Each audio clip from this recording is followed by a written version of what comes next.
last year. Fenway was great. Ladies and gentlemen, good evening. You've seen that seeing is believing. Your ears and your eyes be bleeding. Please, to see it, you're still thinking. Hold tight, the show is not over. If you will, please move in closer. You're about to be bowled over by the wonders you're about to behold here. Welcome back to Fenway Park. High fly left field. Good far back to the wall. It is off the green. And the Red Sox walk it off. Story. Throw in. And got it. Way to shot. Red Sox walk it off against the Yankees. Got it. It's been a great vibe here at Fenway. First career complete game. That's a shot toward the alley. Gets by the outfielders. Here comes man. All the way around. That'll wake this place up. This place is electric and this place is magical. We're just grateful to have the support of the fans. Crowd with him. A complete game for Ryan Van. This plays like that. It's fun for us, and it's tough for the opposition. Talk about electricity. Pitch to Cedon. He's swung on into high and deep into center field. Off the wall. Say down. Say hello to October. Let's make Fenway great the whole week, only on Fridays, right? Let's dominate at home.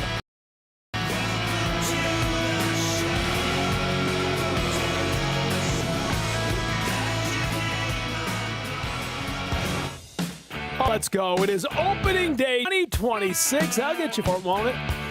Home is where the heart is. Red Sox are hoping home is where the wins are. Baseball once again back at America's most beloved ballpark. Opening day 2026. All the sights and sounds of baseball coming up over the next 2 hours. Lots of pregame coverage. We're starting early today, Jim. No joke.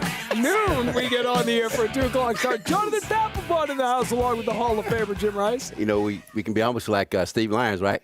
We're going to talk about Steve Lyons. But we're gonna do this the old respectable way here. Hey. Whatever time we got to be on the air and do our thing, we're going to do it. Bell. Let's go. Answer That's the bell. right. That's all. Doesn't matter what happens before. As long as we're ready to go, we're ready to go. It is Friday night Fenway, the home opener here. Listen, it was an ugly road trip, and we'll dig into that in a little bit.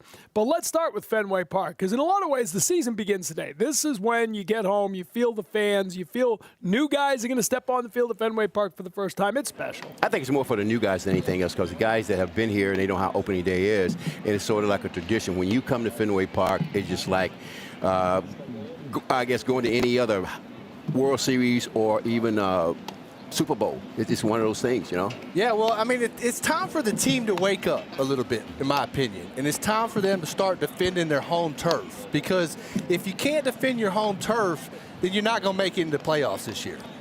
You know, we talking about playing, 80 games at home or, you know, something like that. So you're talking about at least, you don't want to go 40-40. You at least want to go plus 40. You want to talk about maybe 55 or 60 games. Well, I went and looked back at it. And by the way, Xander Bogaerts, welcome back to town. Nick Pivetta. You got a few guys on that team. Walker Buehler, we barely knew you back here with San Diego. But I went back and looked. Go back 21 years, 2005, 2006, your era. Every time the Red Sox have made the playoffs, they have won 47 or more games at home. So that's 47 and 35, right? 10, 12, 14 games over 500. That's what it takes. You got to be 600, 620, 630 winning percentage at home if you think you're going to make the playoffs. Besides that, you can't be swept at your house. Those are the things that we're talking about. As long as you're not swept at your house, you're okay. You got a chance to win. You try to, win that first game? You want to win the first game? Of course. You don't want your back against the wall? You know what would be nice, though? Is if you took the field for the home opener, just a 500 record, they have made life tough for themselves. Like 6 of the last 7 years, they've had a losing record after the first week of the season. And this one's bad. 1-5 is not how you want to start the season. It could take a while to dig out of that just to get back to 500. Yeah, well, they're going to have to dig out of a hole a little bit here. But at the same point, you got to come into Fenway knowing that this is your home turf and knowing that, hey, we got to start doing some things better. And to me, that's playing defense better.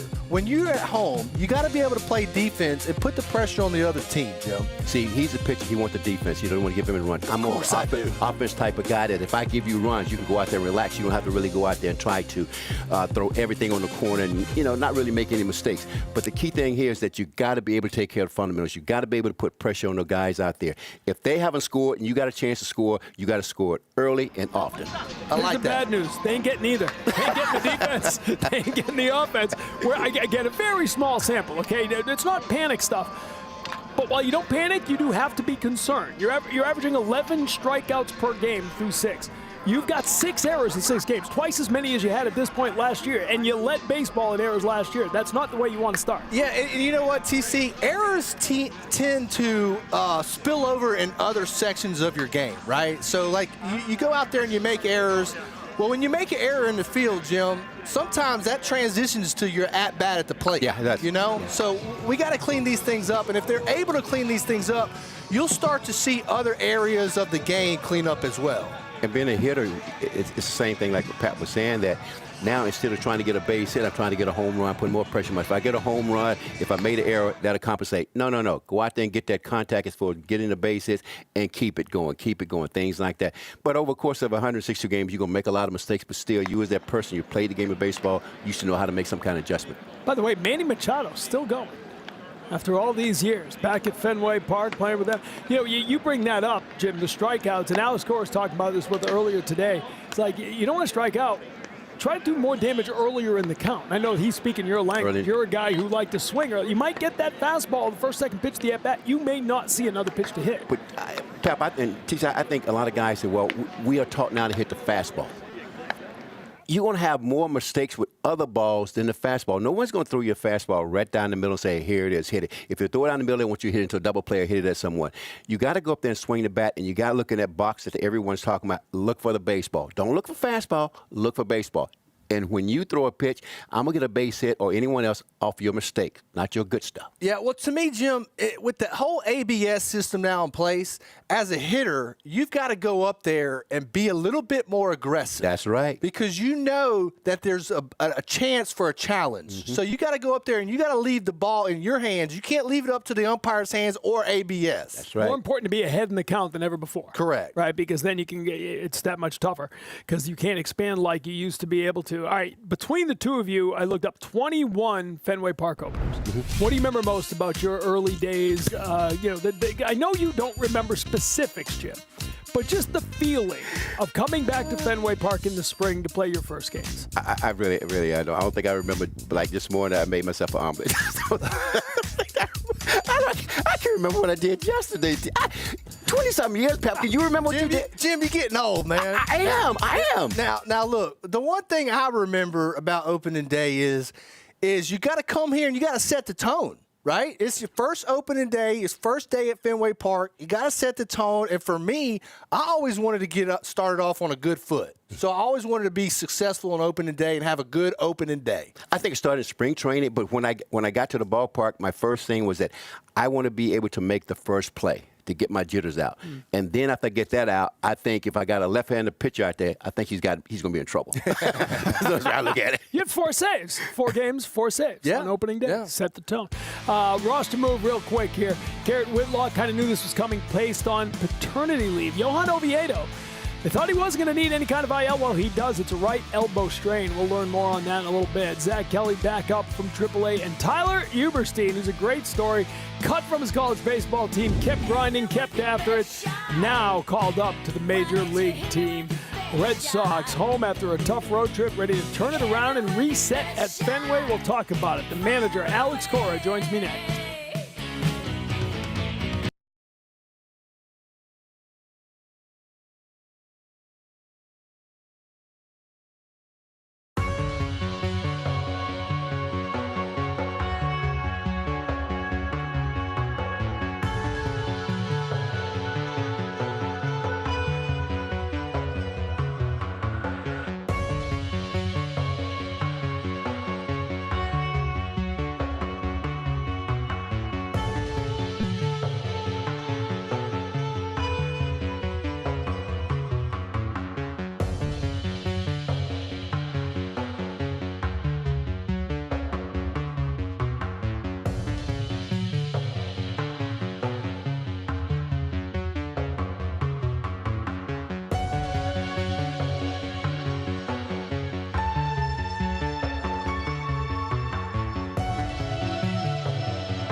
How special does it feel still to get out here for opening day?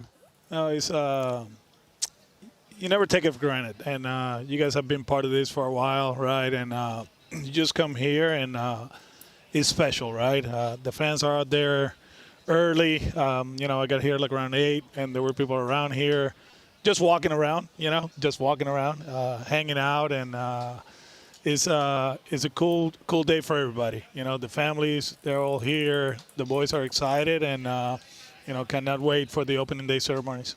See, now, I kind of expected you to just talk for 5 minutes, then I wouldn't have time to follow up and ask about the road trip, but now we got time to fill, so here we go. Yeah. Listen, the record speaks for itself. We know that. But when you watch those games, there's some concerning trends. How does this team nip it in the bud, turn it around? I know it's very early, but you don't want those trends, the errors, the strikeouts, those things to linger into the season. Yeah, I think the Houston series wasn't a good one. That's the reality of it. They beat us in every aspect of the game. They pitch better than us. They play better defense. They run the bases better, and they rake, right? So that one, that's going to happen over the course of 162. It happened too early for us, right? And we don't like that. The one in Cincinnati, we played okay. We didn't hit, but I think pitching-wise, it was good. Sonny, we didn't make 2 plays in that game. They scored 2 runs. We go 2 extras after Wilder hits a homer. And those are bats in the 10th and 11th inning. We have to be better, right? And we put the ball in play early on. We moved the guy over.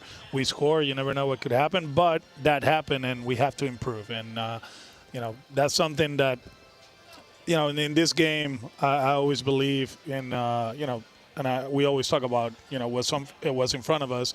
And it's 1-5. That's the record. And we come here to Fenway, and we have to play better. But there's a lot of things that we have work in spring training. We keep working. We kept working, especially in Houston, when night games show up early, working on defense and all that. But at the end, we have to execute. And we've been talking about this for a while. And that everybody was excited about spring training, the way we play defense and all that. But like I said, it started, in opening day in Cincinnati, and we haven't been good. I know errors aren't everything, and you've gotten some really good defensive plays. Durbin looks great defensively at third base, but the errors are what they are. There's 6 of them, and those can spill over, right? Those can become a confidence thing. How do you make sure that doesn't become an issue? Yeah, you got to talk to the players, and, with Trevor, he'll tell you straight up, especially the last one, it's Carlos Correa running. It's a slow grounder. You got plenty of time. You just catch the ball, check the run at second, and throw to first. And the other 2, I think 3 of them came in one play, in the same situation, first and third. We got to get the ball to the infielder. If he's safe, he's safe. But we got to get it there in the air, and, we threw the ball away twice. Then the whole Marcelo throw to the plate, and Bello, tried to catch it. The ball got away. And then our error, right? Like, there were 3 strikes, and we didn't recognize it from the dugout. So it was an all-around bad series for us, and you have to move on. All right, Sonny Gray today in the home opener. A short start in his last outing, the 4 innings. Didn't make that play at home. Maybe that changes everything if he does. But this is a guy with 14 years in the major leagues. When a guy goes up, down, whatever, do you just sort of back off and let him do his thing because he's been through this all before? Yeah, and he's fine. I thought he threw the ball well the last 2 innings. Early on, they put the ball in play, and they found holes. We didn't make a play as short, and then the grumble to him. That we didn't get the run down. So, but the way he ended, I actually thought about sending him back one more inning, but I think it's too early to push that in his situation. So he'll be fine. There's a lineup, a lot of right-handed hitters. Hopefully we can get ahead and get some swing and misses. And if they hit it hard, it's to the right center gap. And we got the 2 kids over there making plays. But he's fine. I think stuff-wise, he's okay. The last one in spring training against the Pirates was very solid. And like I said before, in Cincinnati, he finished strong. So expect him to go out there and compete. All right, we had the roster moves just before the break. The one you worry about, Johan Oviedo, it's an elbow. He's on the IL. How concerned are you? Yeah, we have to wait and see. There's a guy that it was very important for us, especially, where we at with Suarez, coming from the WBC. But somebody else has to step up. Now we got Uberstein here. We got Kelly. Kelly has done it before. We're in the situation that Witt is going to miss some time for the right reasons, right? Congratulations to Garrett and Jordan, and we'll get him back. But as far as Oviedo, wait and see. You could see it kind of like on the performance, right? He was throwing 97, 98 in that outing in Dunedin against Toronto, and then after that, he kind of like hit the wall, right? It was 92, 93. The other day in Houston wasn't great as far as the velocity, so at least now we kind of have an idea what's going on, but we're going to miss him. There's a guy that we counted on, and hopefully he can get back as soon as possible. The strikeouts have been piling up early, and you talked about this when you met with media earlier today, and you've said this throughout. Really, the key, you don't want to strike out, maybe do damage with a pitch you can do something with earlier in the count, right? Yeah, I think there's something that we talk about in 2018 with a different roster. Coming here, I felt like the team was too passive. The Betts, Bogarts, they were always down 0-1, and then they went to work. And this league is very hard to hit with 2 strikes. And if you see a pitch or you get a pitch that is in your wheelhouse, just put a good swing on it. Don't be late on it. Do damage with it. Get the at-bat over. And the at-bat over might be a homer, might be a double, might be a line drive hard at somebody instead of, the late, be late on the pitch and you hit a pop-up to the opposite field. We want these guys to be on time on the fastball, and then make good decisions. All right, Carlos Narvaez back in the lineup behind home plate. I know whatever happened the other day, you said you keep it in-house, and you have, but is it a bigger concern of something going on, or is that a one-off and you move on? No, he'll be fine. We talked a lot that day, and there's a one-day thing, and he's ready to play today. This guy, he's very accountable. This guy, everybody outside our walls, they call him the captain, right? So, he's ready. He's prepared, and I expect him to perform. All right, got to ask you finally, we're a week in. We talked a lot about the ABS at spring training, and you were pretty clear that it's not going to be the same when the lights go on and we start doing this for real. A week in, I know the team is still sort of working with some discipline on it, right? When to use it, when not to use it, but how do you feel about it a week in? Yeah, we got in a lot of information, not only from our decisions, but around the league. And believe it or not, everybody's in the same boat. As far as like when teams are challenging, the one thing is to keep it simple. If we're going to challenge in a low leverage situation, we better be right? You got to be close to 100% sure that it's a ball as a hitter, it's a strike as a catcher, and that needs to improve. As far as like when, I think the league little by little is going to feel more confident playing without challenging for 5 or 6 innings and let it rip after the 7th. I think the high leverage situations, most of them come late in games. I'm not saying that all of a sudden it's bases loaded, 2 outs, 2-2 count is a pitch that we feel is a strike. We're not going to challenge, but that's a high leverage situation. So understanding that and getting used to it, I think that's the most important thing. All right, not quite midsummer weather, but it's going to warm up as the afternoon goes on. Welcome back. Enjoy the day. We're good, man. We're good. We're going to enjoy it. There you go. Alex Cora with us. Thank you, my friend. AC with us. He gets ready to go as the Red Sox get ready to take on the Padres. Open up in Cincinnati. You open up at home against San Diego. Too many National League teams at the start of the year, but I don't make the schedule. We'll bring it to you, closing in on all the ceremonies here before the first pitch on opening day at Fenway.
Opening day at Fenway Park is always special, so we asked members of the organization what exactly they like the most about this special day. For me, the favorite part of opening day is just the energy, the time to get it started. Just the start of a new year. That's our New Year's for us. Muchas cosas, pero creo que la parte favorita de todo es el flyover. The flyover. The flyover. Got to be the flyover, huh? Is that what everybody says, the flyover? I think when the flag drapes down the monster, that one always gets me. When they announce us and the fans receiving us with a lot of love. Fresh cut grass and stands are full and baseball season being back. First game of the season, you're exciting. It's always special. My one was last year, my first one, but looking forward for this one. It's like the official start of baseball season. I just like getting back in that state of mind. Everything that comes with it.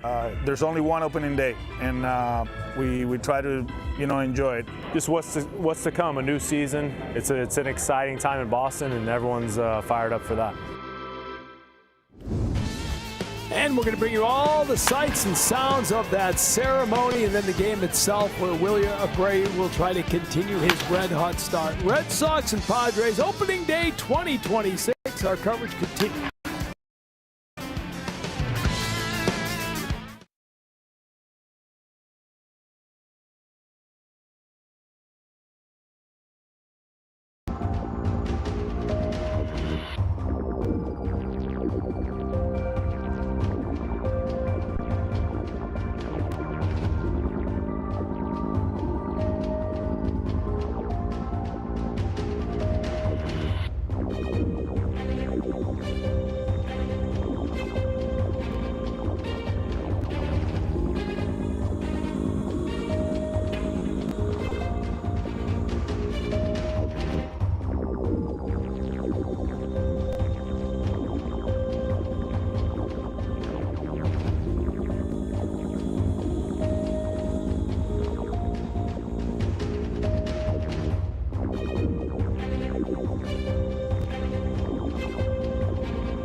All right, a new year at Fenway Park means some new Fenway Park offerings on the menu. You take a look at some of them. Normally we like it when Chef Ron brings them in here so we can eat them all. Yeah, where's the food at? We'll work on that. It's opening day. He's busy. But there's a lot of talk about a lot of these new menus. A whole new hot dog with various toppings. Is that pepperoni? Yeah, I like pepperoni, yeah. You like that? No. Pepperoni on a hot dog? No. But how about the lobster poutine? That's the one that everybody's talking about. It's French fries with lobster meat, clam chowder, and bacon poured over it and served in a boat. There it is. No. There's a lot going on. Where's the coffee at? It's opening day. We need coffee. You need coffee. You're definitely going to need some I Rolaids. like those little coolers. Did you see the little Gatorade coolers Yeah, I that you saw get a that. drink out of? That's pretty cool. Rolaids, in the Fenway Rolaids, Greens. yeah. Rolaids. We got the Rolaids relief man with us over on the left side. All right, we'll take a break. We're going to come back. Get you ready. We are closing in on the sights and sounds, the ceremony of the opening day 2026 at Fenway Park. The 1986 team. Going to be 40 years ago they won the pennant. Those young guys will be out there, Not the old. including Jim Rice. We've got more. Sam Kennedy going to join us as we roll on. Stay with us.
All right, we are here at Fenway Park in Boston, and it is opening day 2026. A long, cold, snowy, miserable winter is over.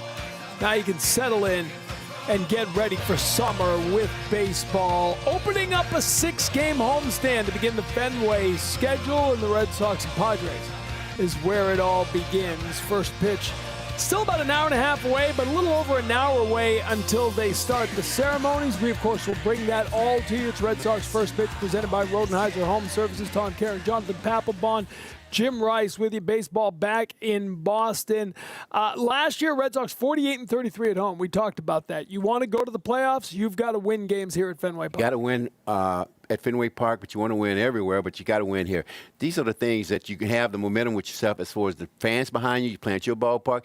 And anytime you go out on your ballpark, you should feel like no one can beat you on your own ballpark. Yeah, you got to come out here with a little swag, Jim. You got to come out here knowing that when you take the field, you're not going to beat me at home. This is my home turf. And so I expect them to come out today with a little bit of extra energy, a little bit of swag. And another thing I expect to happen today is my boy Aroldis Chapman to take me over in the all-time saves lead. Ooh, you ready to hand that off? I'm ready to hand it off. You have a ceremony. Right as he stares down the batter at the end, you should come right out onto the mound and hand him a belt or something. I might get him some libations or something there like you go. that. Nice. Well, how about this? He gets it. You tell someone.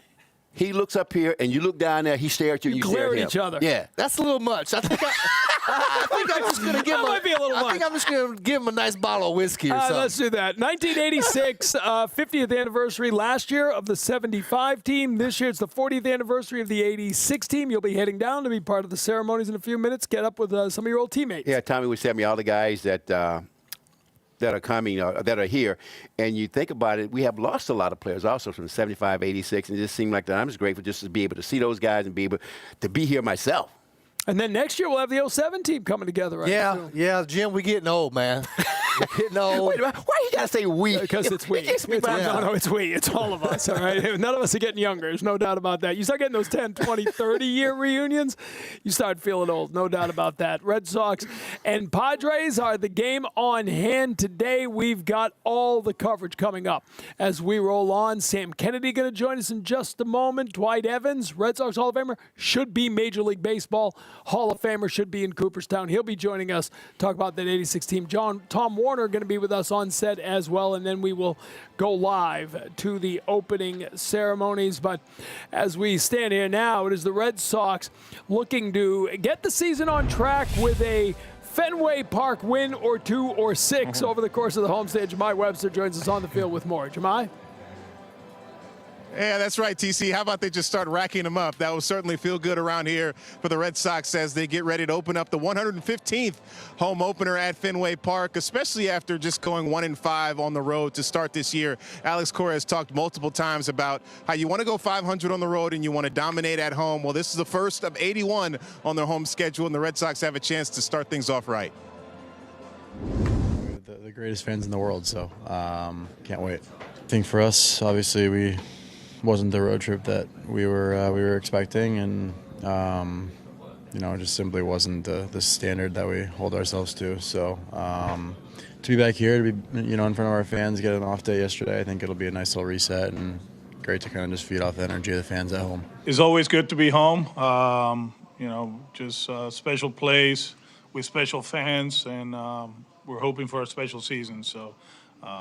Obviously, it didn't go the way we wanted in that road trip, but we're able to reset, unpack yesterday, catch up with the families, and do the things that you needed to do to set yourself up for a long season here, and then show up today ready for this. It's always cool, regardless of the weather, if the sun is out or not, or it's 30 degrees or 70 degrees, it's always special to come here. I got to say, it does seem like a nice little reset. The vibe in the clubhouse seemed pretty light today, as if that off day really was able to turn some things around, bring some of those vibes in here today. The Red Sox won nearly 60% of their games inside America's most beloved ballpark last season, as you guys talked about going 48-33. How about a 1-0 start to begin 2026? That'd be nice, TC. I think everybody here would take that. Jahmai, good stuff. We'll check in with you again in a bit. That's Jahmai Webster down on the field, and we continue now with the president and CEO of the Red Sox, Sam Kennedy, with us. Are you still as excited today as you were in 2002, rather, when this group took over this team? Yeah, it's the best day of the year. Hope springs eternal, and we did hit the reset button in the office yesterday. It was a good off day. They had the reset button. Rear view mirror. We're looking forward. You got to spend some time with the 1986 team last night. Yeah, we had. If my voice is a little bit scratchy, it's because we had a late night with the 86 crew, Wade Boggs, Oil Cam Boyd, Dwight Evans, Marty Barrett, Rich Gedman, the whole group. And we reminded them just how our organization the last 25 years was the beneficiary of the foundation they built. They connected a whole generation, our generation, to the team in the ballpark, and they're as much a part of what's happened here the last 25 years as anybody else, of course. Yeah, those tentpole teams, 67 in a lot of ways created what is Red Sox Nation, right? And then 75 was so special in so many ways. At a tough time in the city, was connecting everybody to the team. And then you forget, they didn't go to the playoffs between 75 and 86. That 86 kind of brought everything back to life. It was so magical. You forget about that Angels series and the comeback and Henderson, what he did, and just the incredible group and the heartbreak. I mean, the pure heartbreak and devastation associated with Game 6 and then, Game 7, obviously. It just was so painful, but there was such an appreciation for getting that far and being one strike away from the ultimate prize. Stuck with all of us for a generation, and then to finally get over the hump in 04 just meant that much more. 04 is different without 1986, that's for sure. I don't know if I've ever told you this story. My first job, I'm older than you, my first job in TV was 1986 in New York State. And so I was going on the air right after the Buckner game because I was on an NBC station. 3 times I dialed on the rotary phone my family in Maine to celebrate because they had 2 strikes and 3 times hung up. And we always said someday, and then in 04 I got to, on a cell phone, got to call and have that moment. But that's so close, right? That was the story then. It is amazing how the narrative has changed. You win 1, that changes everything, but you win 4 over the 25 years, and those stories now can be told with a little less pain. Well, they can, but it doesn't make it any more or any less special, what 1986 meant and what the last 4 championships have meant, and it just makes you hungry for more. I mean, here we are. Last week was so painful. I think as we get older and you watch, you're locked into every single pitch, you're living and dying with it, and it just is not like this everywhere. It is different here. It's better here. I mean, coming in, with the sunrise this morning, fans are lined up around the gates, ready to go. It's just extraordinary. There's nothing like baseball in Boston. All right, you kind of just hit on the answer to my next question. Are you better at handling the emotions now? I mean, you're 1-5. You've been through some of these. I mean, but they make it tough on every year. It feels like 1-4, 2-3, right? Yeah. You don't make it easy on yourself with these starts. Are you better at understanding that it's just a short sample to start the season, there's time, or do you still grind on every one of them? No, I'm not. I think our coaches, our manager, our general manager, our players are. You heard they voiced some frustration Wednesday, but they also understand the talent we have in that clubhouse.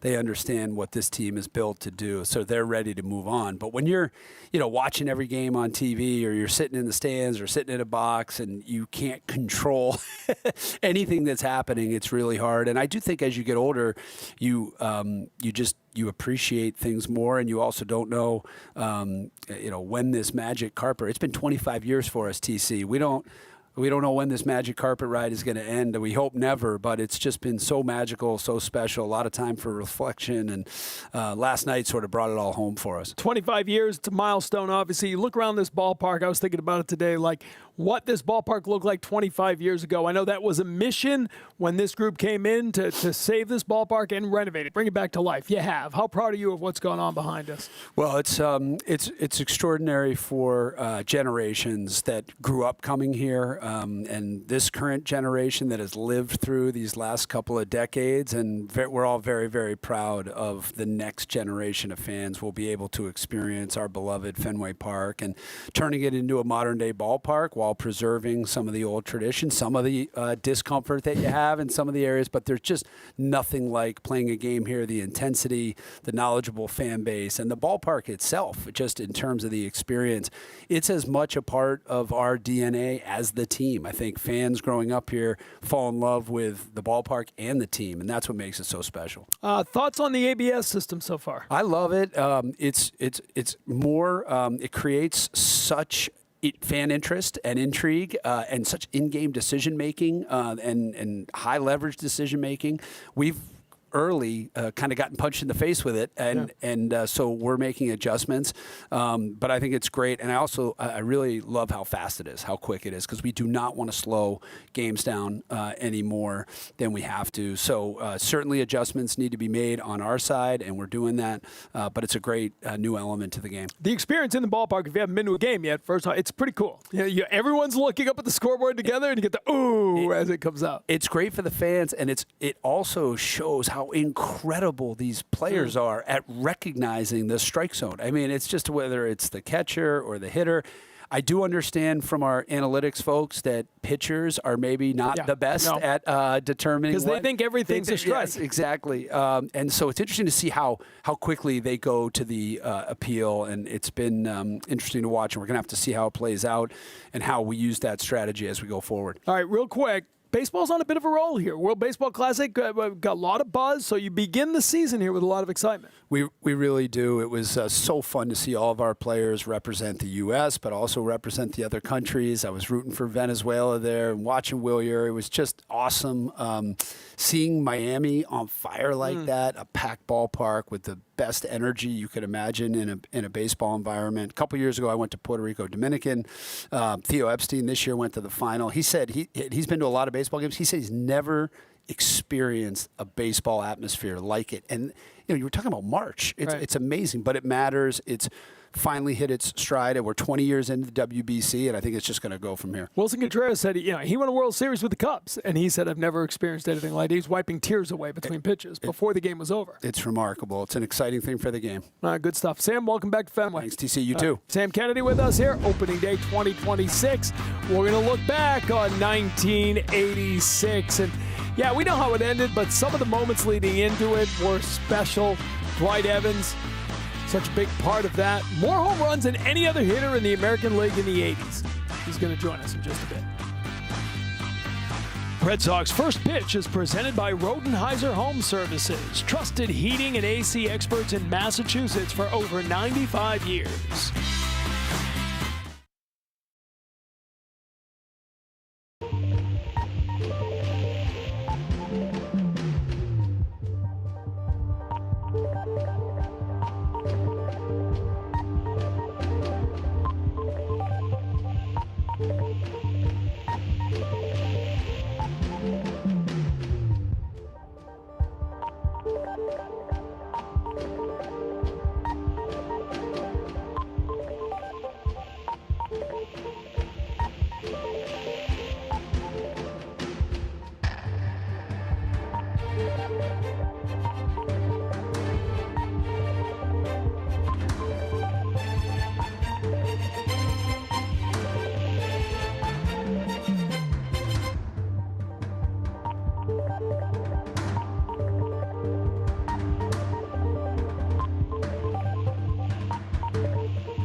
they're one of us. Let's put it that way. You know, we're all in one. Boston is all in one. It's a sports town, and the Red Sox are a big part of it. So I think it will be buzzing tonight, that's for sure, or today.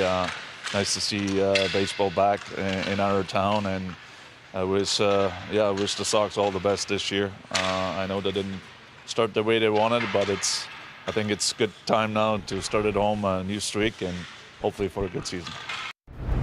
Marco Sturm notes things. They've had some ups and downs this season, but despite the Florida game, getting ready tomorrow, they take on Tampa. That game late afternoon is like the Red Sox game here. We've got the weather forecast from WBZ TV4's Alyssa Andrews on opening day.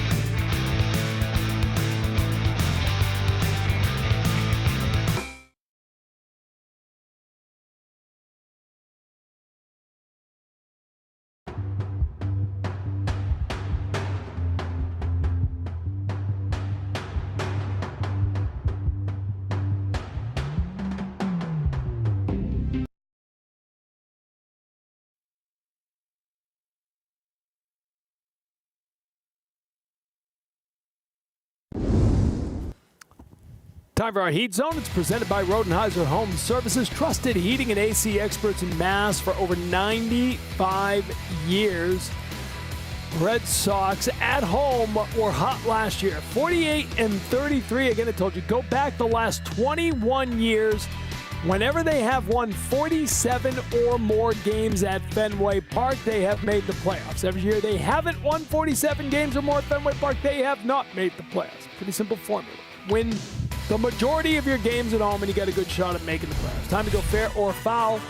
So over the last 21 years, 47 was the magic number. Last year, they won 48. Fair or foul, the Red Sox will win more than 48 games this season. Pap, will they be better at home than they were a year ago? This is a tough one for me, okay? But you know me, I love to gamble, so I'm going with Vegas, okay? Vegas has them at 47.5.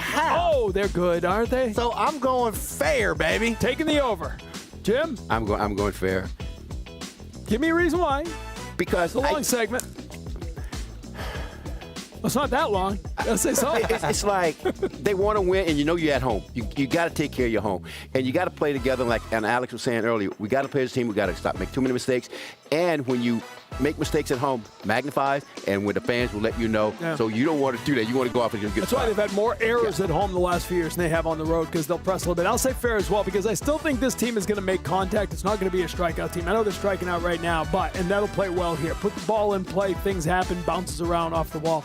All right, Red Sox will have at least 10 walk-off wins this season. They had 12 last year, 7 in extras, 10 or more walk-off wins this year. I go fair. Yeah?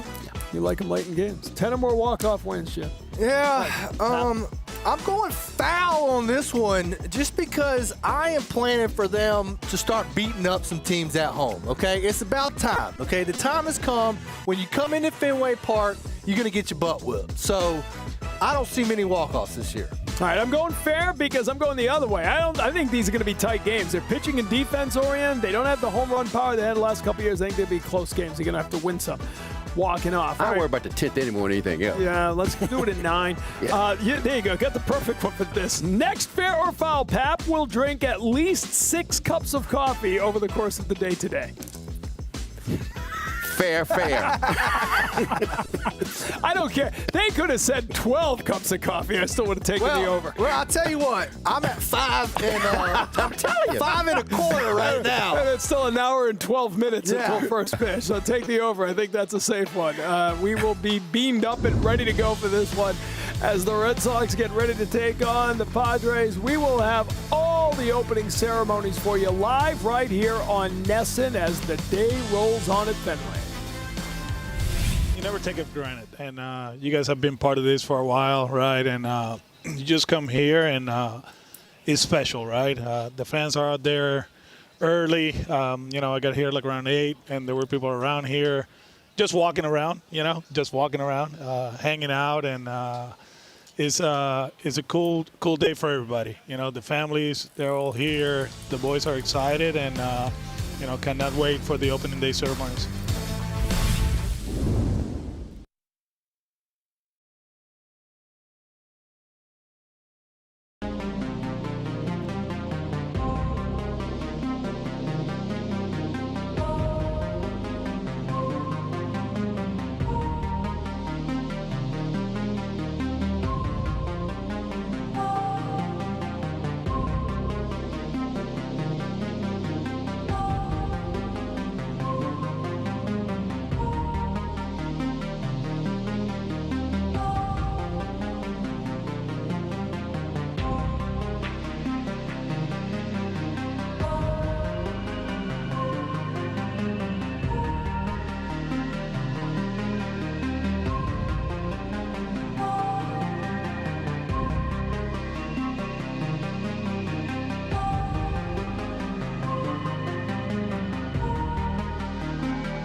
Our view from the booth, Dave Oberloni on the call again. OB saying this is more like it here because it has not been like it. That's exactly what I was thinking. That laser beam going to the bullpen, like, let's get back to that. That's what we're supposed to be all about at Fenway. Oh, but in the first, Yeah. I was like, we did last year? Yeah, that'd be nice, right? To get a couple bombs and put some runs up here, make some contact, and just change up the vibe.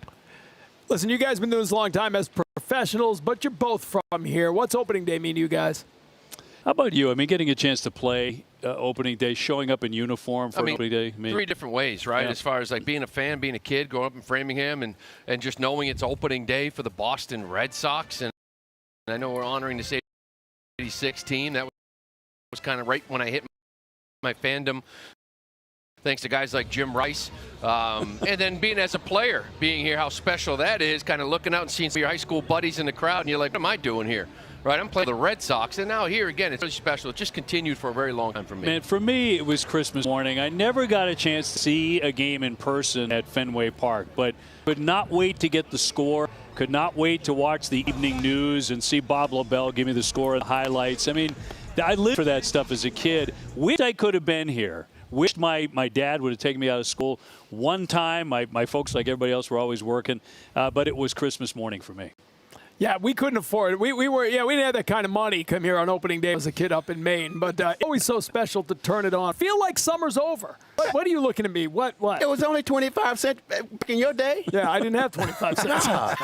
It was all the drive, relative. man. It's all relative. New Hampshire tolls. Hey, first of all, Lou, I heard your audio cut out, and you only heard us say 6 cups of, and then you lost your audio when we asked Pap if he was going to. Were you concerned? I was, like, opening day, 6 cups of what for Pap? Is it water, coffee? Well, Lou, we got to bean up, okay? It's opening day here, kid, right? You got to get the right mix going because we got to get a win today. We got to change this vibe around here, and we got to start defending home turf. And to me, I got a question for y'all. What's it going to take to start turning this thing around? For me, it starts with the offense. Cora touched on it a little bit, but when this offense got going, that bat's finished early. And I don't mean out there panic swinging and trying to get him. I'm talking about getting a good pitch to hit and doing something with it. Mm-hmm. You know, when you're constantly fouling balls off or taking fastballs down the middle and find yourself 0-2-1-2, Pap, you know, Jimmy, you know, you can't live in this league, you know, being 0-2-1-2 all day long and the strikeouts rack up. You know, being home, let's say that's going to solve it, Pap. I think it will. I think they'll start to swing the sticks here. Red Sox were a really good home team last year, won a lot of games in walk-off style, 12 times walking games off at Fenway last year. So there was some magic on their way to a playoff run. I got to believe getting back home is going to be what helps the Sox today. Lou, we talked a lot about the defense at spring training. It's supposed to be a lot better. It hasn't been yet. 6 errors is more than they had at this point last year, twice as many. Is that a concern, or is that something they can nip in the bud? Well, I think, you know, when you look team-wide, I look at like Story, right, and having a couple. One, he kind of misjudges the ground ball. The other one doesn't get his feet going. And then really 3 errors came from Connor Wong not getting the ball down to second base, you know, like from the catching position. So he's got to, listen, he can reach second base. We know that, so it's a mechanical thing. So really just a couple of different areas, but you're right. And the thing is, honestly, the reason they didn't play good baseball here for a while, last year much better, but defensively at home is where they've really fallen off. So hopefully just give me a clean homestand, right? Make some of these plays, the big league plays, the above average plays to get things going. And get a good start today out of Sonny Gray. I mean, he didn't get off to a good start the other day. He was better as the game wore on. He made one of those errors you were talking about at the play at home plate. A lot of things to clean up at this point for the Red Sox. Yeah, 5 in the first, a good way to clean it up, though. We'll take that again. No doubt about it. That's right. All right, Pap had 2 more cups of coffee while you guys were talking. We appreciate it, guys. Enjoy the game. Thanks, guys. Bean up. Bean up. Dave O'Brien, Lou Ferloni with us. Opening day 2026. We've got all the pageantry of the ceremony coming up live on NESN. Stay with us. Red Sox first pitch is presented by Rodenheiser Home Services, trusted heating and AC experts in Massachusetts for over 95 years.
dusk to dawn.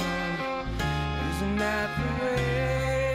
Everybody's got the dues in life to pay. Yeah, I know nobody knows where it comes and where it goes. I know everybody says you got to lose to know how it wins.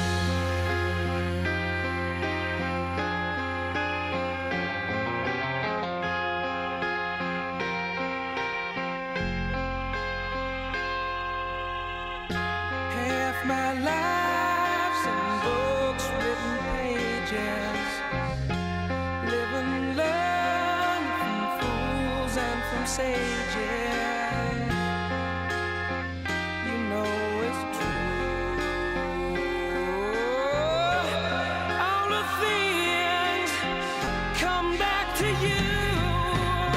Sing with me, sing for the year, sing for the laugh and sing for the tear. Sing it with me, it's just for today. Maybe tomorrow the good Lord will take you away.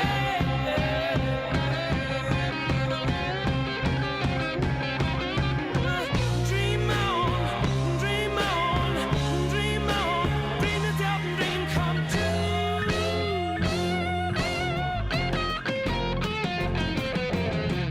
Dream on, dream on, dream on, dream until your dream come true.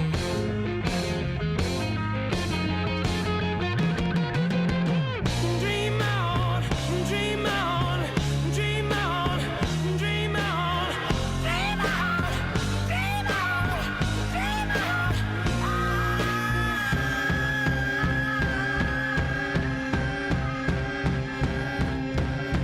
Sing with me, sing for the year, sing for the laugh and sing for the tear. Sing with me, just for today. Maybe tomorrow, good Lord will take you away. Sing with me, sing for the year, sing for the laugh and sing for the tear. Sing with me, just for today. Maybe tomorrow, the good Lord will take you away.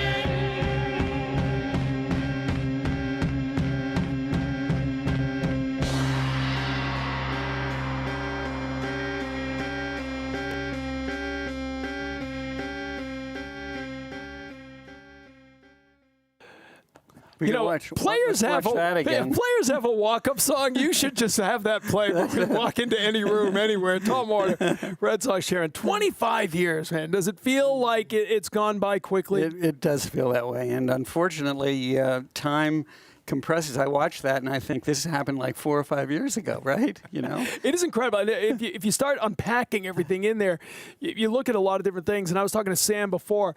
Let's start with Fenway, because that was one of the goals, right? Dream on. Like, can you make Fenway modern? And you have. Like, is that one of the things you're most proud of? Because 25 years ago, the stadium was in trouble. You know, I think I've said this, is that when we came in, the sentiment was, let's tear down Fenway Park and build a beautiful ballpark by the Charles River or by the seaport. We said the question isn't, can we stay here? It's how do we make this the best ballpark, modern amenities, and keep the history and the legacy and the spirit. And, you know, with everybody's input, Larry Lucchino's input, Janet Marie Smith's input, this is the best ballpark in America. That video, you know, if you go back to the beginning of it and then go to the end of it, ends with the Red Sox wearing green, light strobing after a walk-off, right? Like, if you'd have gone back 25 years ago and said, this is what you'll look like, it would have been hard to believe. We need a few more walk-off wins this year. Yeah, no doubt about that. Yeah, it's been a rough start. We know that. You've had a few of those in the last few years. It doesn't make it easier. It doesn't make it easy, does it? Listen, everybody, it's so early, but as Jen said, it's not how you start, it's how you finish. If we're having this conversation in a month and we're playing the same kind of baseball, it's time to be more worried. But there's no doubt, as Alex said, it's unacceptable. People who we thought would perform right out of the gate have not. but it's so early. This is like if this was an NFL season, it's not even the end of the first quarter of the first game. I was at 10 games is a game. Yeah. 10 baseball games is one NFL game. We come on and overreact because we have an hour to fill every night. I'm overreacting. Do you overreact? That's what I want to ask. I mean, is it hard? Have you learned more? Are you better at it, or do you still at the end of the game slam the remote down? Well, it's a little of both. I mean, of course I'm better at it because we know that these are excellent ball players. We had a terrific season last year. We thought we had improved in the offseason. We continue to believe we have the best pitching staff in the American League East, and we just have to go out and prove it, and it starts today. I keep spewing this stat because I woke up early and I was bored. I was looking up numbers over the last, since in your ownership. Every time you've won 47 games at Fenway Park, you've gone to the playoffs. Okay, and let's if you go. You don't go. So, I mean, it really is about winning home. It starts today, your first home game. But you need to make Fenway Park. Every team that has made Fenway Park an intimidating place to play, they've succeeded. You got to use this ballpark. It's got strange dimensions. You got to make it yours, right? Well, that's right. And that wall is both a curse and a blessing, right? It's so true. Fenway Sports Group has grown massively. We know that. But I always say, the first word's still Fenway. Like, the Red Sox still mean everything to you in the group, right? Well, absolutely. And, the way I was thinking about this today, I was watching Roger Federer. He was making a commencement speech at Dartmouth. And he said that negative energy is wasted energy. And, I come in here and I see Jonathan Papelbon and Jim Rice. These are heroes to me. And I see these clips of you, Jonathan, and it's not how you start, it's how you close, right? And he did it as well as anybody, no doubt about that. ABS challenges now, again, something we wouldn't have imagined 25 years ago when this started, but that's part of an ongoing improvement of the game. How do you like what you see? Well, as you know, I'm on the competition committee, and I've been a big advocate of this. I don't think we've used it judiciously, but if you are in a bases-loaded situation and 2 out and the umpire makes a mistake, it changes the game. So the whole point of it is to get those important calls right. And I think the fans have embraced it, and it's given a certain amount of energy to strategy, and so we have to use it better. Some teams have been using it a little bit better than the Red Sox. The strategy is what I like about it. Anything brings strategy. I like the the ghost runner in extra innings because it instantly creates strategy in the 10th inning.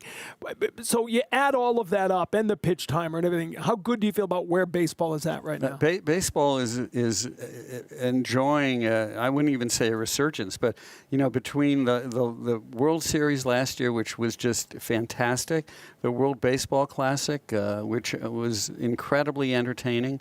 Baseball is in a great position. A lot of great young stars, including Roman Anthony. The future is so bright. And on a day like today, it's so great. I mean, opening day, it's a state holiday today, and so I'm here to enjoy. I would prefer that we score 10 runs in the first inning, but as long as we win, we're good. I always say one thing that's great about opening day is that it's 36,000 people who are all skipping work or school. So, of course, they're in a good mood, right? They're literally we're all playing hooky today to come to a baseball game. Do you still wake up on opening day with that special butterflies in your stomach, whatever? When I walk and I see this ballpark an hour ago, I am 12 years old or 8 years old, and I'm here with my son, who I remember bringing to baseball games when he was like 8 months old, and it's a wonderful day. All right, I want to ask you finally, I do this almost every year with you, just sort of tell the fans why they should believe that this team is still all in on trying to win a championship. If you just saw that clip, you'd know that, we weren't predicted to win any of those 4 championships, and we have 4 rings, and we're hungry for a 5th. Tom, good to see you. Enjoy the day and enjoy the season. There you go. It all starts today at Fenway Park. Great to see you, Tom. Great to be here. Welcome back to Fenway Park, where the opening ceremonies are coming your way in a little bit. Trevor Story, Alex Cora having a couple words as they get set to go. Baseball at Fenway. Stay with us.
Anthony and the Red Sox getting ready to go on opening day 2026. Roman Anthony will be part of his first Fenway Park home opener. Of course, made his Major League debut last year, but that was after the season began. Today, Roman Anthony talked about some of the people who have helped him get ready for this day. Luckily for us, there's a lot of guys that are always at spring training and here during the year. So us as current players, we kind of get to build a relationship with them and talk to some of those guys. And I think for me, the one that stands out at spring training the most is just being able to be with Dewey a lot and what he did here and for him to be with us every day in spring training. He's awesome. So getting to be around those guys, see what they do, it's awesome. Red Sox Game Day Live present Plymouth Rock Auto and Home Insurance for Boston sports fans. There's Dwight Evans, man, Roman Anthony. That's nice to hear, isn't it? You know, he's such a good kid, and in many ways, he's so mature. I mean, it's just in the game and in life, very mature kid, and he's wanting to be better. So he's fun to work with. 21 years old, though. The way he carries himself is special. Is very special, and it's real. I mean, this kid. I just see he's so far advanced. I mean, we're both 21 on opening day. He's so far advanced than me in many ways. His discipline at the plate, just the way he handles things. He doesn't get riled up, strikes out. He doesn't get riled up. He doesn't get too high and he doesn't get too low. But when you have a couple years contract, it make you feel a little better, doesn't it?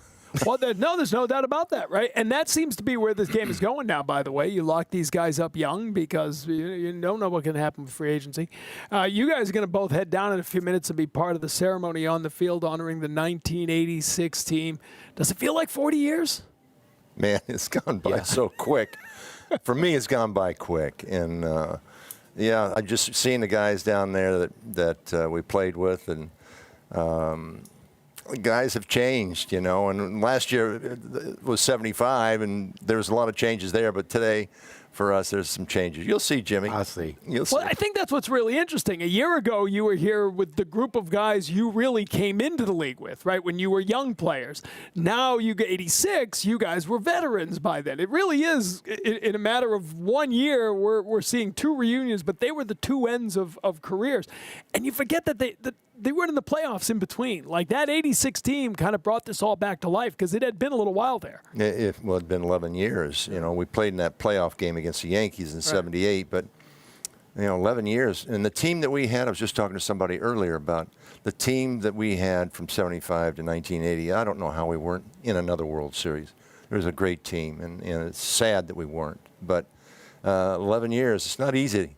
It's not easy to get back there. And I look at the Dodgers who've done it twice. You know, the last couple of years, world champions, they're special. Very rare, though, to yes. repeat. And you put the world on notice on the first pitch of the game, all right? Let's just remember that, okay? You did not wait around. You said, this is going to be a special year. You got to take a look at it. April 7th, the Angels, right? Yes. Tigers. Tigers, That's right. Thank you. Opening day, thank you. And that ball wasn't down the middle. Jack Morris on the mound? Jack Morris was on the mound, and he had a great fork ball and a great slider. And I'm leading off, and I said, he's going to throw a fastball. He's got it. There's 55,000. He's not going to try to throw a fork ball for ball one. He's going to try to get the first pitch over. So, yeah, with Marty knew. I had a premonition weeks before that I had taken the first pitch out. People don't believe me, but it's okay. Yeah, I know, and it was special. We hit 5 home runs that day. Right. Wow. And we lost 6-5. You didn't have to. You could have just stopped the story. I know it. Well, solos. It's okay. Both of you guys, and we talked about this before, you know, the 75 team, it was a young core of position players. The 86 team, you had veterans, Armas and Don Baylor. But it was young pitchers, right? Clemens was a young guy. Nipper was still young. Oil Can, Hurst. These guys were early to mid-20s. It was the pitching. I remember watching those pitchers come up, waiting for them to come, and they all came together that year. They did, and then we acquired Schiraldi from the Mets, and ironically gets beat in the World Series. That's another downer too, but they made a difference in our ball club. They certainly did. But we had pitching.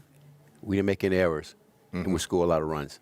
We had guys who knew how to hit the ball. We knew how to catch the ball. We knew how to field the ball, and we did a lot of small things. We could hit home runs, but we didn't try to hit home runs. Those are the things that you have to look at. We never try to hit home runs. We just get the base hit, get line drives. Line drives would go out of any ballpark. It's good philosophy. I tell you what, Al Nipper was my pitching coach in the entire minor leagues I spent.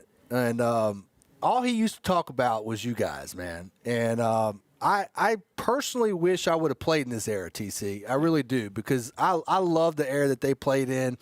And, you know, for me, it was watching these guys, seeing them at spring training, and I'm excited to see the 86 team today. Well, they were staying at the hotel with me last night. You saw a few of them last night. I saw a few of them last night, so I think some of them are primed, ready to go today. You would have been okay with us because we believe in this. You take one of our guys out, we're going to take two of yours out. Yes. We played hardball. We did that.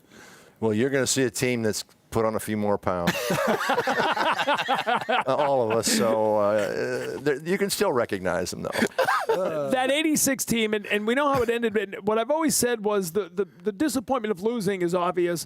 But to me, what was disappointing about the way it ended is it overshadowed one of the great comebacks in history. That series with the Angels was just unbelievable. And it kind of gets lost as a footnote because you think about what happened with the Mets. But that was one of the great baseball series. That was one of the greatest games I think I ever saw. The home run that Dave Henderson hit. That was incredible. I mean, we were all shoved down in a dugout, and we're looking through the cop's legs trying to see the bat, and he kept fouling balls off, and the next thing you know, you see him jumping in the air, and the cops were out of there in seconds. So that was a great game, and we were still down two games, you know, after we won that. So I remember to this day watching an interview with Reggie Jackson after the game and just the look on his face. Like, man, I remember he said that's hardball. Like, that's hardball. Like, like your point, the cops are ringing the field. They're getting ready to celebrate, and you guys bring it back. I saw Bob Boone that winter, and after we had lost the way we lost with the Mets, he looked at me and he said, you know, when I saw that ball go through Buckner's legs and you guys lost, he said, how does that feel? Because we beat them the same way in Anaheim, and that really hurt. So I kind of realized at that time how much it really hurt. You know. But, you know, I think at the end of that, we probably thought, I did, that with the team that we had at that time, we were going to be in the World Series year after year after year. Right, felt that way in the 70s. Yes. And then it felt that way 86. You know, and it got back to playoffs a couple times after that, but nothing came of that. No, it's far and few between. Hard to get there. But also, you have to look at this part is that you had to win a division, and there was no playoff. Yeah. So you had to win a division, and the division that we were talking about, you had to go out and win about 90 games every year. Right. Yeah. Well, the class, right, 78, the two best teams played in the 163rd game of the regular season. Right. We had both, the Yankees and the Red Sox, both won 99 ball games. Unbelievable. Yeah. Yeah, and you were in their division. So, all right, well, enjoy the time down there today. Y'all Will look do. great. Y'all look great. Okay, we may look great, but the body. Body's well, not the good the news same. is our eyesight's going too. So that helps. Jim ain't playing 36 holes anymore. No. Well, because my buddy Montgomery, he let me down. Monty's not playing anymore, so. Yeah, that was your guy to play 36 with. There we go all the time. I'll say it because you won't. Put this man in the Hall of Fame. Please. He belongs with Jim Rice in Cooperstown. There, we'll end it there. Dwight, great to see you. Great to see you, TC. Thank you. Dwight Evans out there at the 1986 team. Can't be, we're going to say 20-year anniversary. It can't be 40 years. Let's say 20. No way any of us are that old. Opening day ceremonies from Fenway Park coming up. Stay with us. Or you can say 220s. There you go.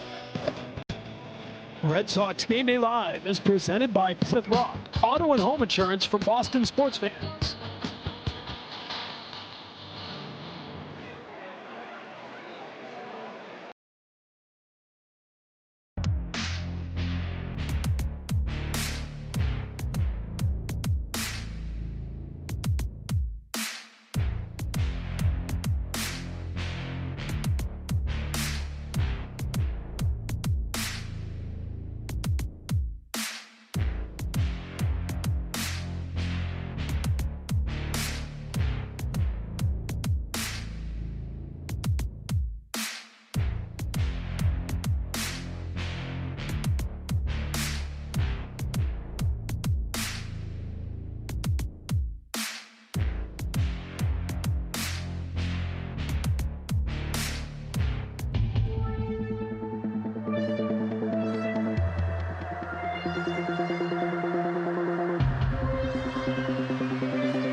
Red Sox pregame on NESN is presented in part by buyatoyota.com.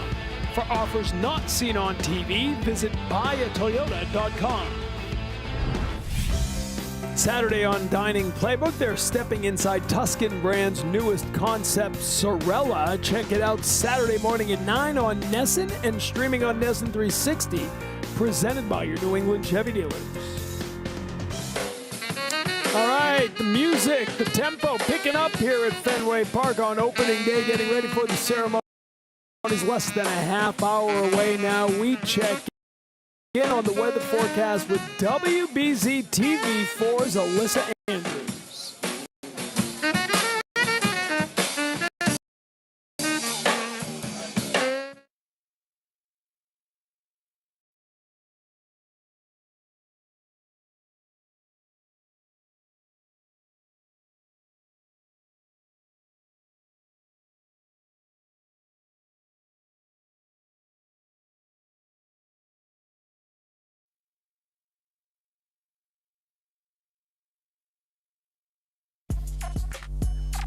All right, Boston has entered the chat, coming your way every day on NESN and NESN 360, and it's coming your way today after post-game coverage of Opening Day 2026. Joining us now, Casey Hudson and Lucy Burge from the chat. What are you guys chatting about today? We've got a lot. Well, first of all, happy home opener. We're going to be chatting about that for sure.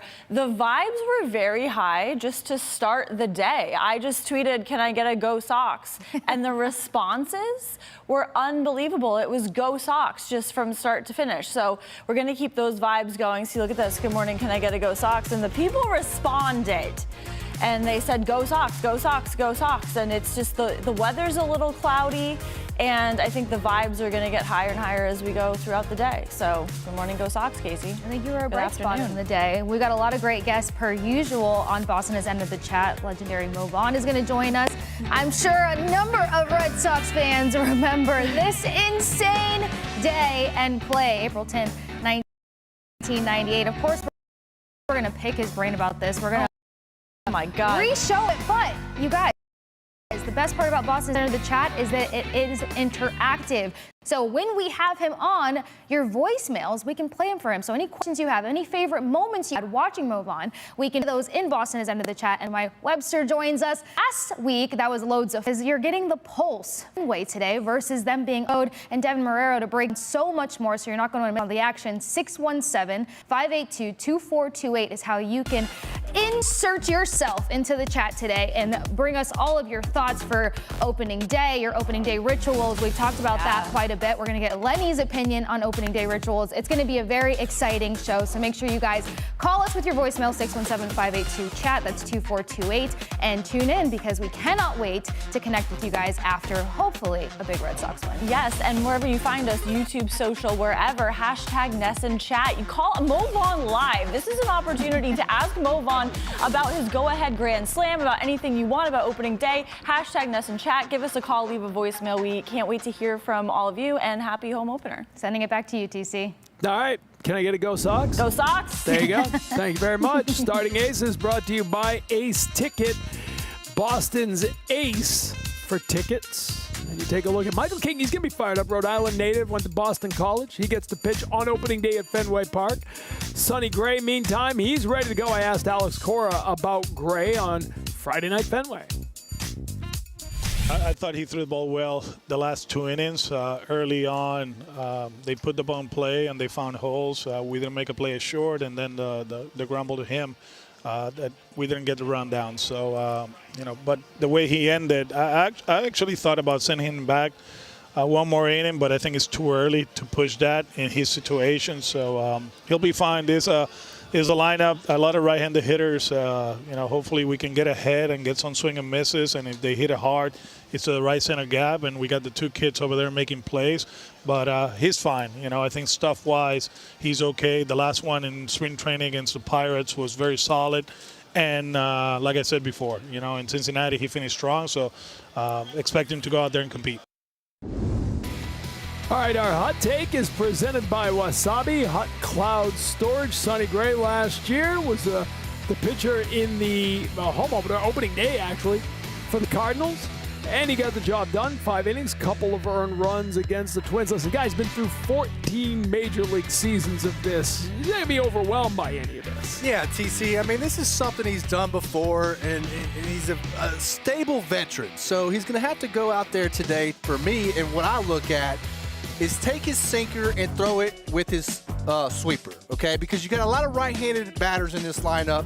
If he goes out there, establishes the sinker, and throws his sweeper off of it, he'll have a successful day.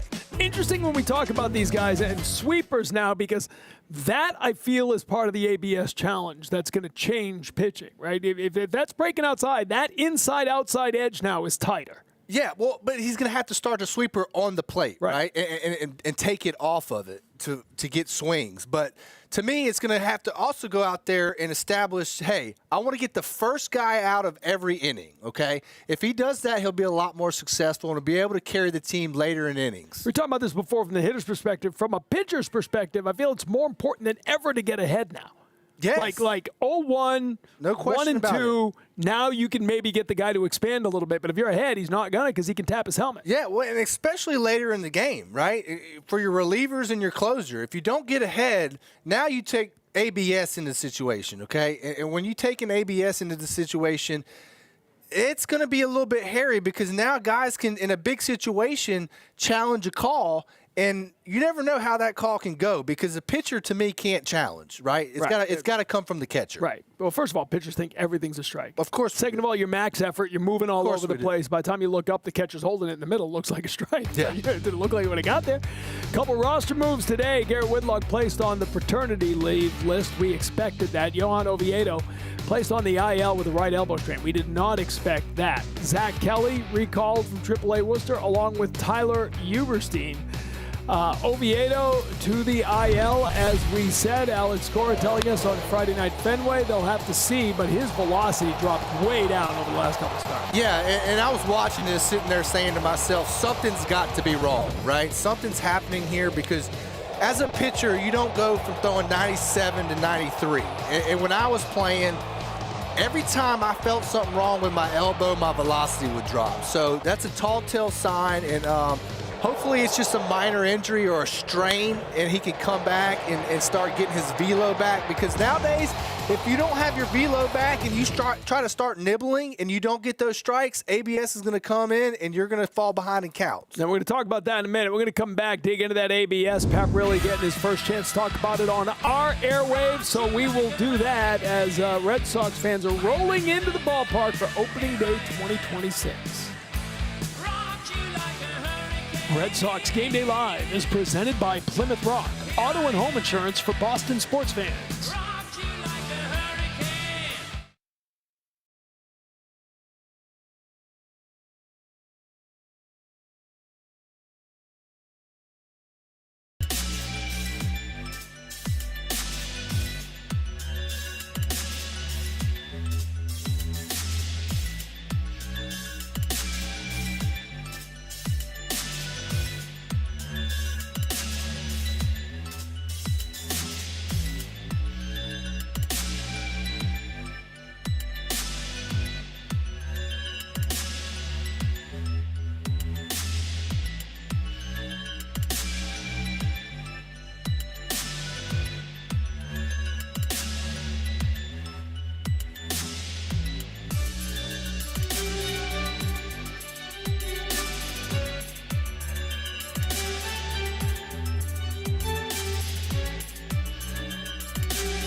last year. Fenway was great.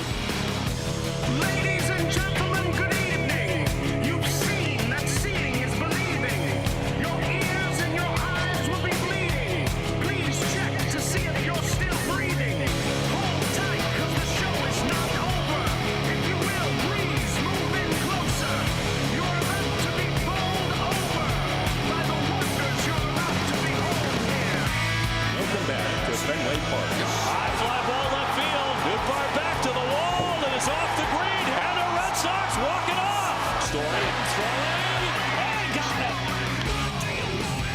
Swinging a shot. Red Sox walk it off against the Yankee. Got it. It's been a great vibe here at Fenway. First career complete game. And that's a shot toward the alley. Gets by the outfielders. Here comes Durant. All the way around. That'll wake this place up. This place is electric and this place is magical. We're just grateful to have the support of the fans. Complete game for Brian Van. This plays like that. It's fun for us. And it's tough for the opposition. Talk about electricity. Pitch to Cedon. He's swung on and driven. High and deep into center field. Off the wall. Cedon. Say hello to October. Let's make Fenway great the whole week, not only on Fridays, right? Let's dominate at home.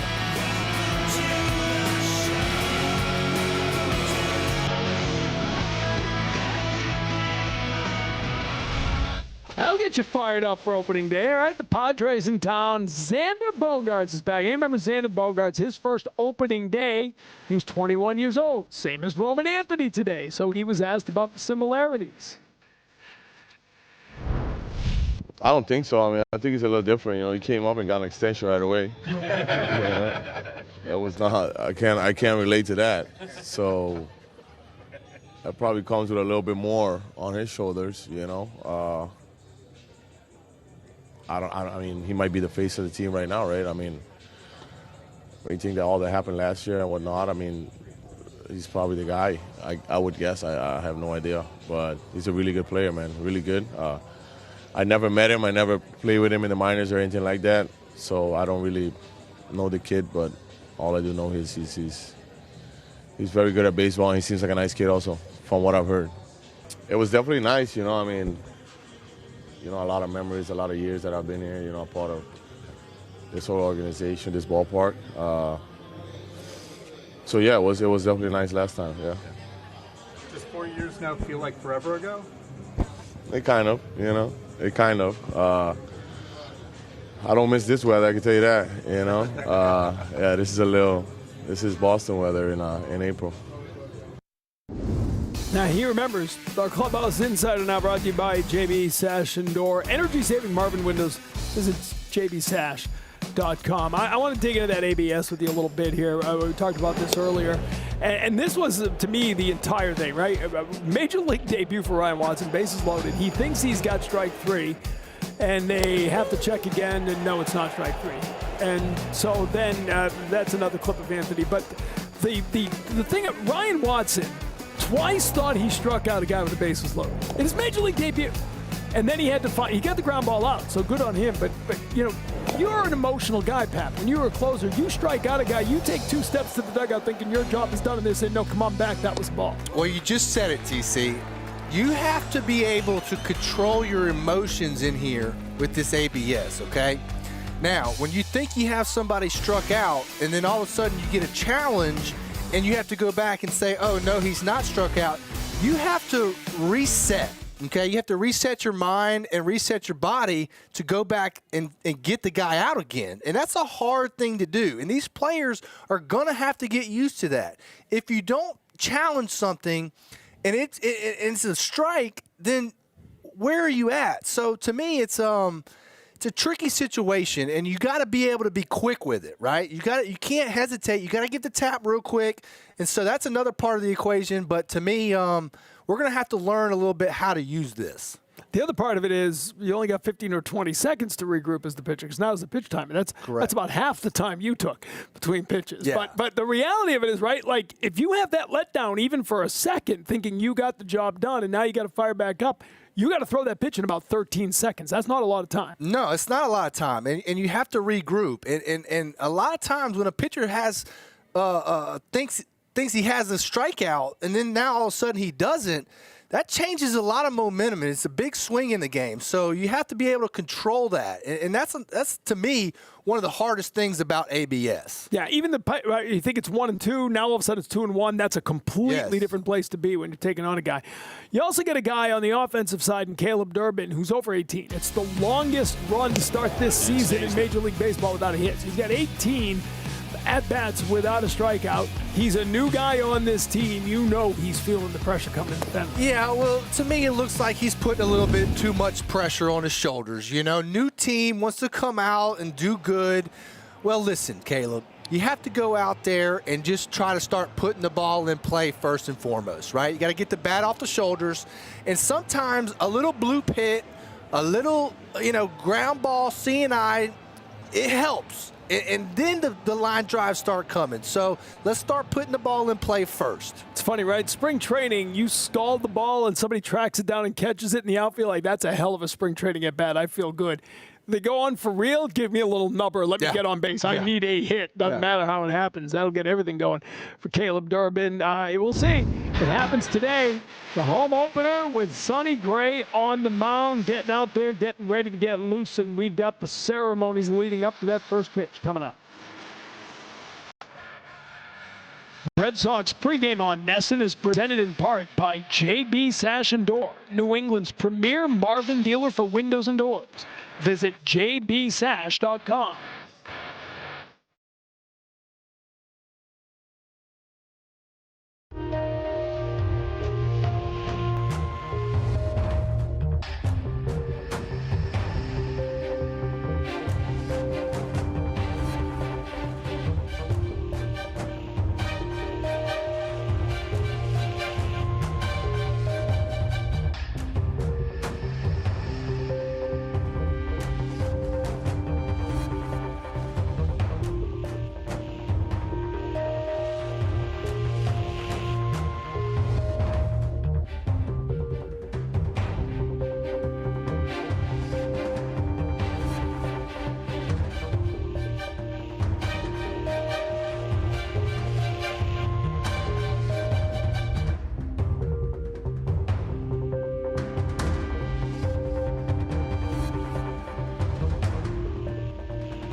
It's time for our betting segment presented by FanDuel. FanDuel's inviting you to step up to the plate. New customers can get up to $300 back in bonus bets every day for 10 days from bets that don't win. Play your game on FanDuel, the home of home runs. Here's what our group's put together. Today's odds, Abreu with a couple of total bases, same for Fernando Tatis Jr. Roman Anthony will have a hit and a run and an RBI. Meyer gets a hit and run and RBI. We got a lot going on here. 537, the odds. We don't need Tatis getting 2 total bases. No, you don't want that, but everything else sounds pretty good. Yeah, cover up that standings. We don't need to see what's behind that wall. St. Rafael in the 9-hole, obviously, but Roman Anthony back in the leadoff spot. He came off the bench, pinch hit home run the other day. I think that's going to go. He had a back-to-back 4 strikeout games. He needed that. Yeah, and sometimes, when you get that first home run, the monkey's off the back, and now it's time to go. So I think having him back in the leadoff spot and get him going, today's the day. All right, your closing thoughts on this team as they get ready to go, and there is Roman Anthony getting set here, but to your point, right? Sometimes coming off the bench, getting a hit, it's like the other stuff never happened. Yeah, well, to me, it's opening day, right? And they got to get after it early and often. Let's make something happen early in the game today. Take a little pressure off of Sonny pitching and get after it. We got to give the fans what they want, TC. It's opening day, baby, so let's get after it.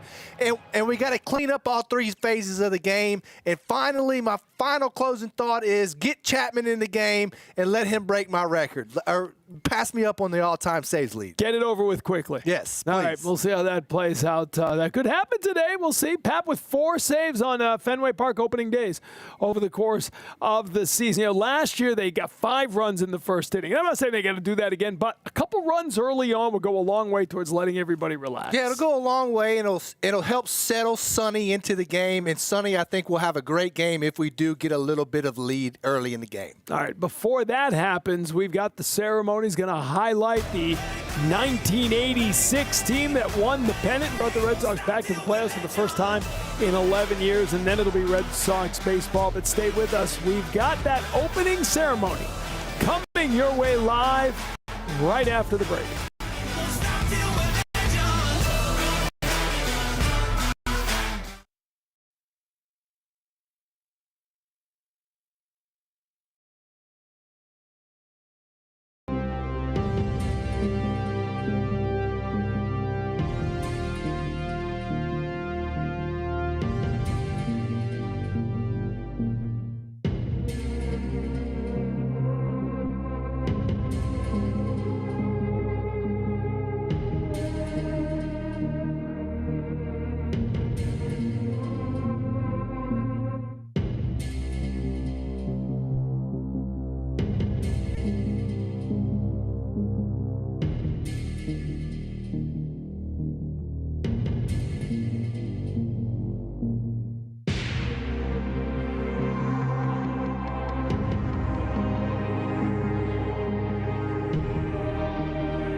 All right, the sights and sounds of opening day 2026. The Red Sox beginning their first homestand of the year with the home opener last year. 48 wins, and they went back to the playoffs for the first time since 2021. Red Sox hoping to build that home field advantage once again and lead them back to the postseason. It all begins with opening day, and it all begins with the ceremony. Good afternoon, and welcome to opening day as we celebrate the return of baseball to Fenway Park. After what has been a long, cold, and snowy winter, we are back home in America's most beloved ballpark, looking forward to sunny spring days, warm summer evenings, and crisp October nights. But before we begin the 2026 home season, there remains an anniversary to be commemorated.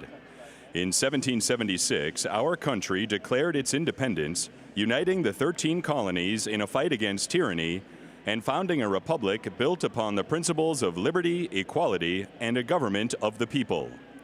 As Americans, this declaration of freedom, these ideals our founding fathers set forth, is a precedent we strive to achieve and practice each and every day. And as we reflect on our nation's history and recognize how far we have come, we also remember how the seeds of revolution were sown across the Commonwealth and right here in the city of Boston. It was on these very streets where the Boston Massacre took place. It was in our harbor where the Boston Tea Party was held. And it was in the battles of Lexington and Concord where the shot heard round the world rang out, signaling the start of the Revolutionary War and the founding of our nation. So with today's game between the San Diego Padres and your Boston Red Sox, as we embark on the 126th season in the city of Boston, and the 115th here at Fenway Park, we join together to celebrate the 250th birthday of the United States of America, honoring our strength, our community, and how the free world took its lead from what took place here in the cradle of liberty. Thank you for joining us today, and welcome to Opening Day 2026.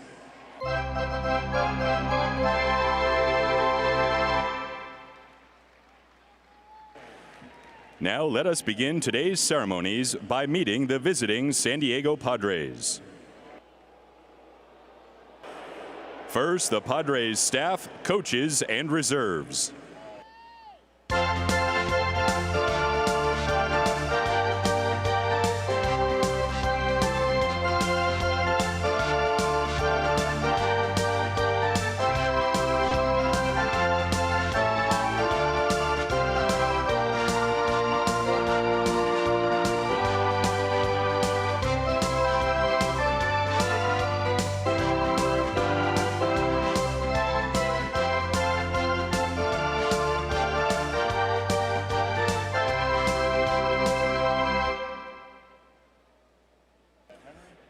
Now the Padres manager, number 14, Craig Stammen.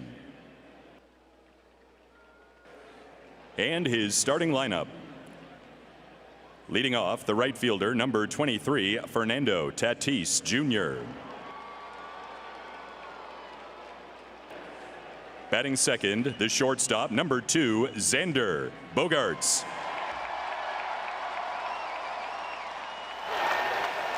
Batting third, the center fielder, number 3, Jackson Merrill. Batting cleanup, the third baseman, number 13, Manny Machado.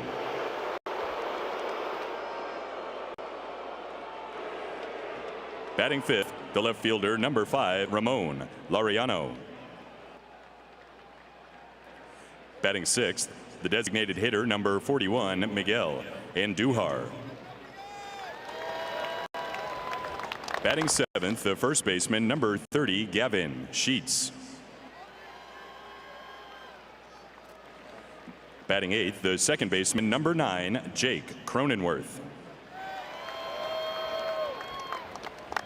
Batting ninth, the catcher, number 12, Luis Camposano. And the starting pitcher, number 34, Michael King.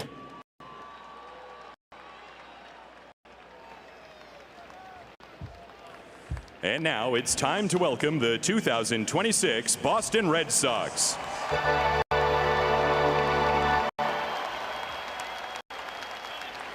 Home clubhouse manager, Tom McLaughlin.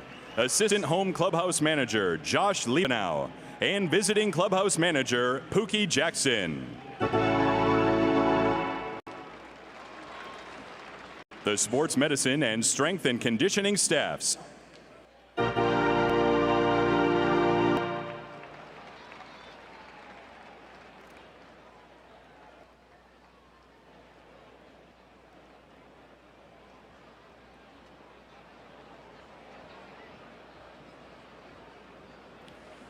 Major League staff Mike Brenly, Joe Cronin, Tyler Forgione, Charlie Madden, Devin Rose, and Chris Stasio.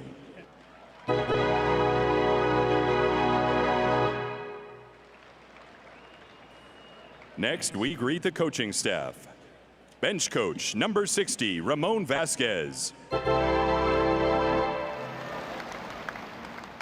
First base coach, number 58, Jose David Flores. Third base coach, number 84, Kyle Hudson. Hitting coach, number 62, Peter Fatsi.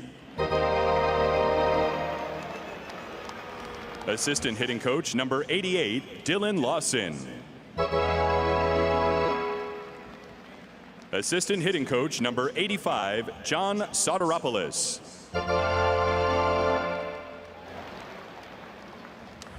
In the bullpen, pitching coach, number 53, Andrew Bailey. Bullpen coach, number 59, Chris Holt. Catching instructor, number 86, Parker Gwynn. And game planning and run prevention coach, the captain, number 33, Jason Veritek.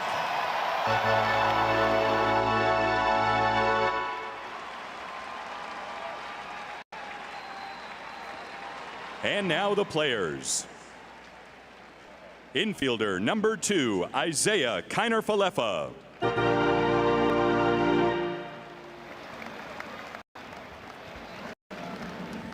Outfielder, number 7, Masataka Yoshida.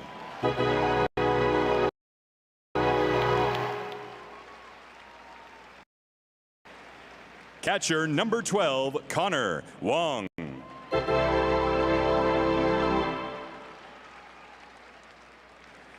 Infielder, outfielder, number 23, Romy Gonzalez.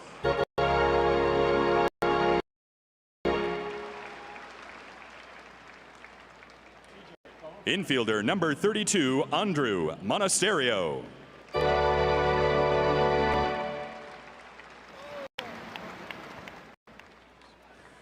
And pitchers, number 29, Johan Oviedo.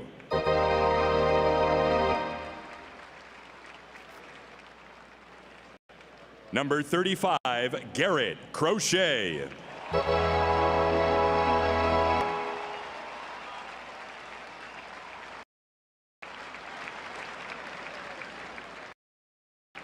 Number 43, Patrick Sandoval.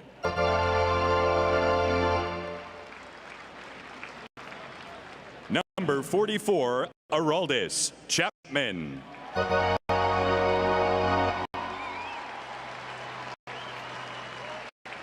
Number 47, Giovanni Moran.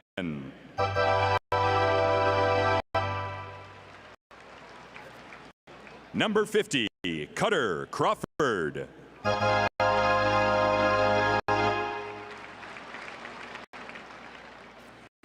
(2026) WBC champion from Venezuela, welcome to Boston, number 55, Ranger Suarez.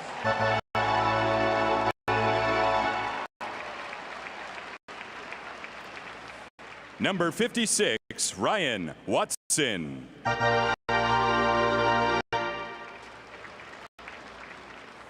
Number 57, Greg Weissert.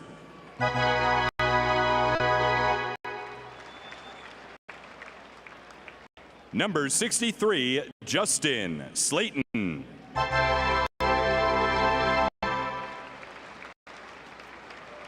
Number 66, Brian Bayo.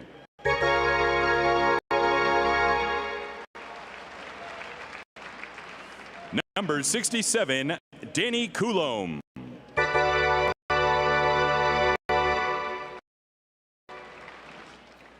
Number 7, Connolly Early.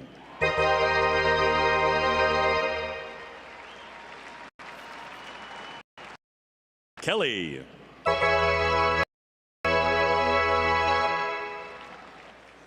Number 79, Tyler Uberstein.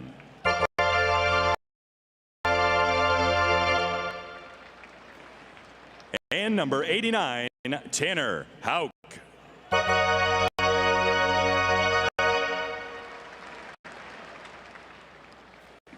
And now our manager, number 13, Alex Cora.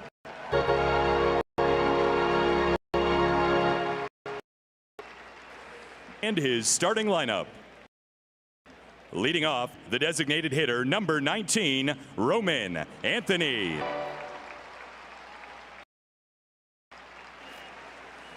Batting second, the shortstop, number 10, Trevor Story.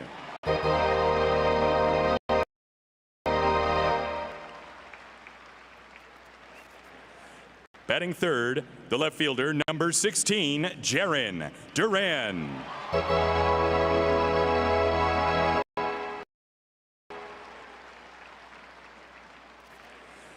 Batting cleanup, the first baseman, number 40, and BC champion from Venezuela. Welcome to Boston, Wilson Contreras.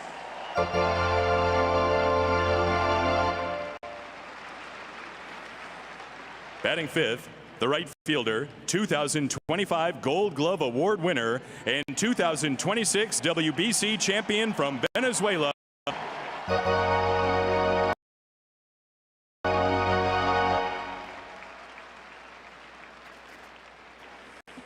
Batting sixth, the third baseman, number 5, welcome to Boston, Caleb Durbin.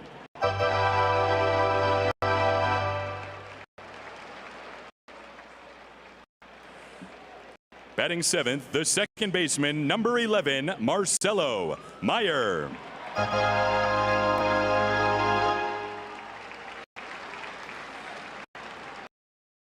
Number Narvaez.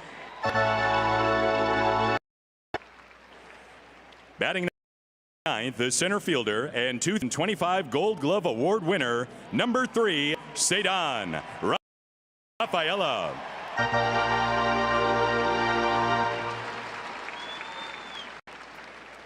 And the starter for the Red Sox, warming up in the bullpen, number 54, welcome to Boston, Sonny Gray. Sox.